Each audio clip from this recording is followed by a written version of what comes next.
श्री संतोषी माता मंदिर वार्षिक उत्सव निमित्त भव्य मिरवणूक संपन्न। याबाबत अधिकृत असे की धुळे शहर येथील श्री संतोषी माता मंदिराचा वार्षिक उत्सव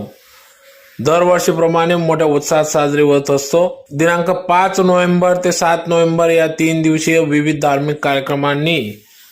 श्री संतोषी माता मंदिराचा वार्षिक उत्सव हा संपन्न होत असून त्यानिमित्ताने दिनांक 5 नोव्हेंबर 2023 रोजी सायंकाळी 5 वाजता श्री संतोषी माता मंदिरापासून श्री संतोषी मातेचे प्रतिमेची भव्य मिरवणूक वाजत गाजत अतिशय उत्साहात सदर मिरवणूक काढण्यात आली। सदर मिरवणूक ही श्री संतोषी माता मंदिरापासून जिल्हा परिषद, कलेक्टर ऑफिस, झाशी राणी पुतळा, महाराणा प्रताप चौक, फुलवाला चौक, गांधी पुतळा, Amalner bus stand, Amalner stand, 6वी गल्ली, किसन बत्तीवाला खुंट, पोलीस चौकी, आग्रा रोड, बॉम्बे लॉज, तेथून सरळ राजवाडा